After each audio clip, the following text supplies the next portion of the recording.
सूरज ने ईशा को छोड़ दिया। जी हाँ दोस्तों, इस बार कहानी ने ऐसा मोड़ लिया है जिसने सभी को हैरान कर दिया। जब ईशा ने गुस्से में सूरज पर कालिख से भरी बाल्टी उड़ेल दी, तभी सूरज ने मन ही मन फैसला कर लिया कि वह अपने मिशन से पीछे नहीं हटेगा, चाहे इसके लिए उसे ईशा का साथ ही क्यों न खोना पड़े। अगली सुबह घर का माहौल बेहद तनावपूर्ण था।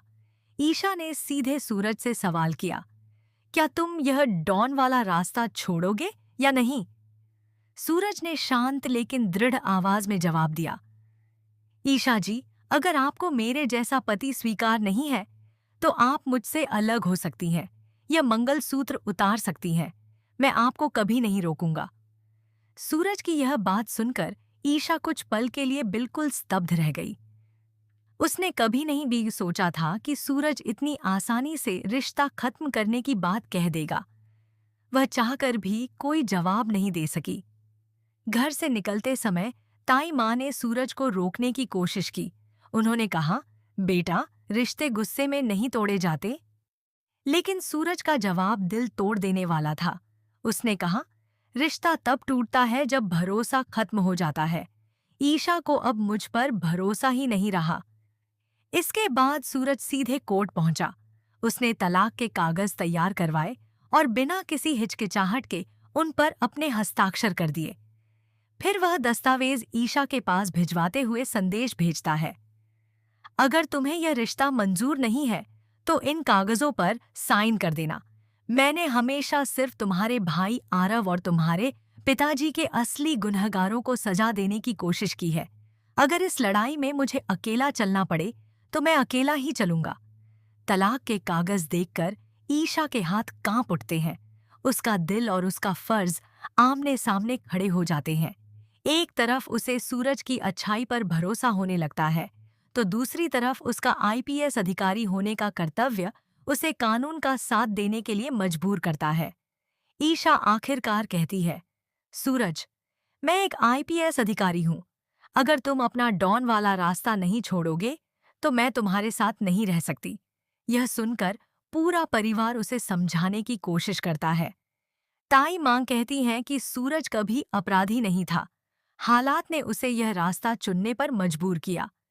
पूरन भैया बताते हैं कि अगर सूरज चाहता तो करोड़ों की दौलत लेकर विदेश भाग सकता था, लेकिन उसने हमेशा गरीबों और मजबूर लोगों की मदद करना चुना। मोनिका भाभी भी कहती हैं कि सूरज का असली चेहरा अभी ईशा ने देखा ही नहीं है, लेकिन ईशा अपने फैसले पर अडिग रहती है। वह साफ शब्दों में कहती है, मेरी नज़र में गुंडा गुंडा ही होता है, चाहे वह किसी की मदद करे या नहीं। कानून अपने हाथ में लेना हमेशा गलत है। उधर सूरज अपने कमरे में बैठकर उन फाइलों को देखता है जिनमें आरव की हत्या और ईशा के पिता के असली अपराधियों के खिलाफ अहम सबूत मौजूद हैं। तभी उसका सबसे भरोसेमंद साथी रणवीर खबर देता है कि असली मास्टरमाइंड शहर छोड़कर भागने की तैयारी में है। सूरज फैसला करता है कि इस बार वह किसी भी कीमत पर उसे नहीं बचने देगा। दूसरी ओर ईशा को भी सूचना मिलती है कि डॉन सूरज अपने लोगों से मिलने वाला है। वह तुरंत पुलिस टीम तैयार करती है और ऑपरेशन की कमान खुद संभाल लेती है। शाम होते ही पुराने गोदाम के पास पुलिस चारों ओर से घेराबंदी देती है। ईशा ऊंची आवाज में कहती है, सूरज, अपने हथियार नीचे रखो और आत्मसमर्पण कर दो। सूरज बिना किसी विरोध के अपने दोनों हाथ ऊपर उठा देता है और कहता है, मैं लड़ने नहीं आया था। अफसोस, तुम आज भी मेरा सच नहीं देख पाई। उसी समय अंधेरे में छिपा असली अपराधी वहां से भागने लगता है। सूरज उसे पहचानकर जोर से चिल्लाता है, ईशा वही असली गुनहगार है, उसे भागने मत देना। लेकिन ईशा को लगता है कि सूरज उसे गुमराह करने की कोशिश कर रहा है। वह तुरंत आदेश देती है, पहले सूरज को गिरफ्तार करो। पुलिस सूरज को हथकड़ी लगा देती है और इसी बीच असली मास्टरमाइंड अंधेरे का फायदा उठाकर फरार हो जाता है। उसे देखकर साफ लगता है कि उसकी सबसे बड़ी ताकत अब सूरज और ईशा के बीच बढ़ती दूरी बन चुकी है। पुलिस स्टेशन पहुंचने के बाद भी सूरज शांत रहता है। वह सिर्फ इतना कहता है, आज तुमने मुझे नहीं, बल्कि सच को गिरफ्तार किया है। जिस दिन तुम्हें पूरी सच्चाई पता चलेगी, शायद तब बहुत देर हो चुकी होगी। सूरज की बात सुनकर पहली बार ईशा के मन में हल्की सी उलझन पैदा होती है, लेकिन वह अपने फैसले पर कायम रहती है। उधर भागा हुआ असली मास्टरमाइंड अपने नए ठिकाने पर पहुंचकर मुस्कुराते हुए कहता है, जब तक सूरज और ईशा एक दूसरे के खिलाफ लड़ते रहेंगे, तब तक हमारा कोई कुछ नहीं बिगाड़ सकता। अब अगला वार उनकी जिंदगी हमेशा के लिए बदल देगा। अब सबसे बड़ा सवाल यही है, क्या ईशा को सूरज की सच्चाई समय रहते पता चल पाएगी? क्या वह तलाक के कागजों पर हस्ताक्षर करेगी, या फिर असली गुनहगार का सच दोनों को एक बार फिर साथ ले आएगा? अपनी राय कमेंट में जरूर बताइए। अगर आप भी सूरज का साथ देते हैं तो वीडियो को लाइक करें, चैनल को सब्सक्राइब करें और कमेंट में आई सपोर्ट सूरज जरूर लिखें। मैं इस कहानी को आगे एक काल्पनिक निरंतरता के रूप में बढ़ा रहा हूं। सूरज की गिरफ्तारी के बाद पुलिस स्टेशन में सन्नाटा छाया हुआ था। ईशा अपने केबिन में बैठी थी, लेकिन उसका मन बार बार सूरज के आखिरी शब्दों पर अटक जा रहा था। आज तुमने मुझे नहीं, बल्कि सच को गिरफ्तार किया है। यह एक ही वाक्य उसके मन में लगातार गूंज रहा था। इसी बीच रणवीर शहर के बाहरी इलाके में अपने लोगों के साथ उस मास्टरमाइंड का पीछा कर रहा था। काफी देर तक पीछा करने के बाद उन्हें एक पुरानी फैक्ट्री के अंदर उसकी मौजूदगी की खबर मिली। रणवीर ने तुरंत सूरज के वकील को फोन किया और पूरी जानकारी दी। कुछ ही घंटों में सूरज की जमानत मंजूर हो गई।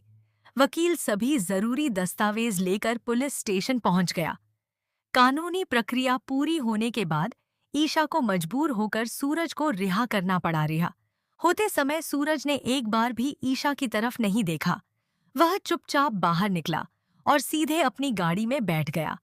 ईशा उसे जाते हुए देखती रही, लेकिन इस बार उसके मन में पहले जैसी कठोरता नहीं थी। उधर मास्टरमाइंड अपने नए ठिकाने पर अपने आदमियों के साथ अगली साजिश रच रहा था।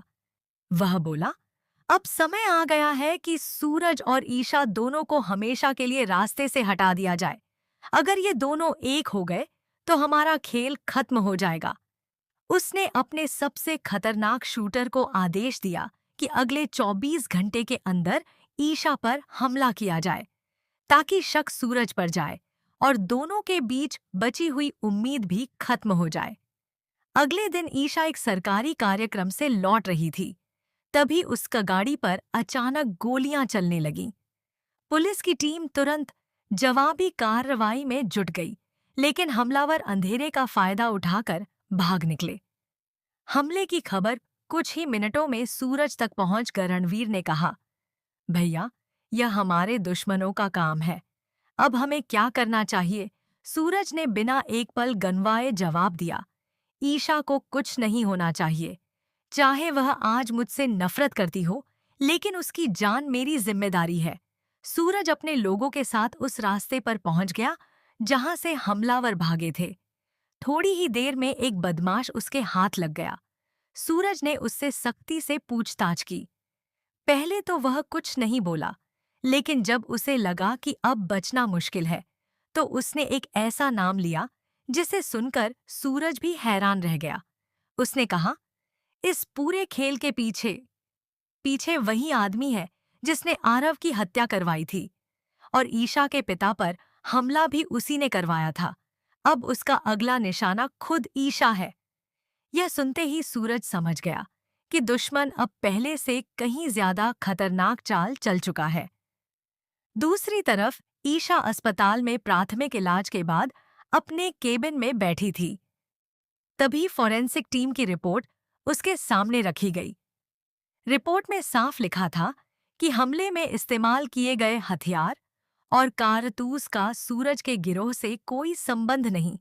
हर रिपोर्ट पढ़ते ही ईशा पहली बार गहरी सोच में डूब गई। उसने धीरे से खुद से कहा, अगर यह हमला सूरज ने नहीं करवाया, तो आखिर मेरे पीछे पड़ा कौन है? उसी समय उसके मोबाइल पर एक अनजान नंबर से वीडियो क्लिप आई। वीडियो में दूर खड़ा एक नकाबपोश शख्स साफ दिखाई दे रहा था, जो अपने आदमियों से कह रहा था, जब तक सूरज और ईशा एक दूसरे पर शक करते रहेंगे, तब तक कोई भी हमारे करीब नहीं पहुंच सकता।